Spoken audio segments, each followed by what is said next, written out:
Now we have seen that when we have a series that is converging according to the integral test, or that can be compared with a series converging according to the integral test, then we have a way to estimate the error made when we approximate the sum of the converging series by a given partial sum. Now, what about the case where the series is converging according to the alternating series test? The alternating series test that we have seen in one of the previous videos states that when you have an alternating series, if the sequence of absolute values of the general term is eventually non-increasing and goes to zero, then the series is convergent. And the basic argument that we have given is that if you want to represent the partial sums for your series geometrically, you could start this way, start at zero, and then let's say we start with a positive term, then we would move by b1 to the right, and that gives us the first partial sum S1. And then for S2 we add this b1 with negative b2, so we move in the opposite direction by b2, and b2 is not more than b1, because at least in the case where it's non-increasing rather than eventually non-increasing, and that gives you S2, and then you move again in the opposite direction by b3, which is smaller or equal to b2, and you keep going that way. And you see that in that construction the partial sums are eventually going to accumulate to the sum, but you also see that the limit of our sequence of partial sums, in other words the infinite sum, is always between two consecutive partial sums. And you see that, for instance, our limit is going to be between S2 and S3, but also between S3 and S4, and also between S4 and S5, and so on. So that means that if we approximate the total sum by a partial sum Sn, the error made is less than the difference between Sn and Sn plus 1, which is in absolute value Bn plus 1.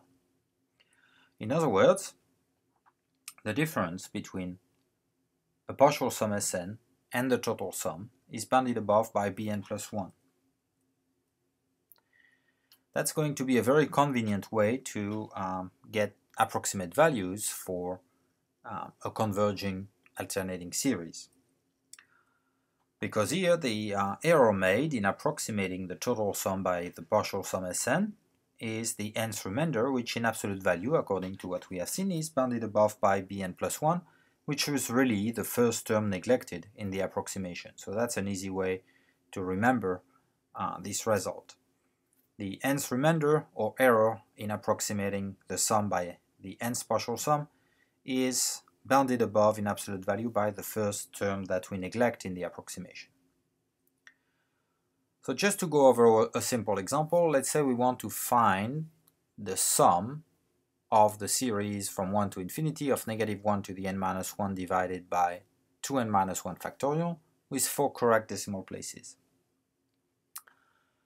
So how do we proceed? We know that well, of course, this is going to be a convergent series. In fact, it's an absolutely convergent series. It's not very hard to see. Maybe you can convince yourself.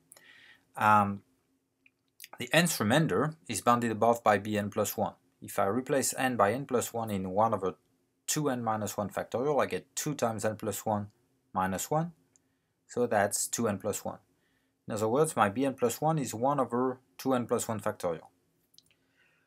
And to get 4 correct decimal places, I need the nth remainder to be in absolute value less than 10 to the negative 5, so that the error doesn't affect the fourth decimal place. So in other words, all I need here is to find n such that 2n plus 1 factorial is greater or equal to 10 to the 5th. And here, because factorial grow quickly, we just need to check on the first few n. If n is 1, 2n plus 1 is 3, and 3 factorial is 6. If n is 2, 2n plus 1 is 5, and 5 factorial is 120. If it's 3, 2n plus 1 is 7, and 7 factorial is 5040. If n is 4, 2n plus 1 is 9, and 9 factorial is 362,160, and that is of course greater than 100,000, which is 10 to the fifth.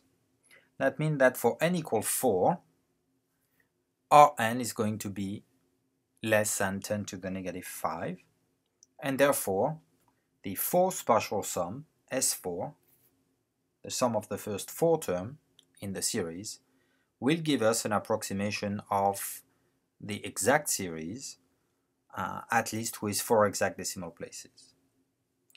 We could go over other examples, but this is good enough to give you an idea of how to use this.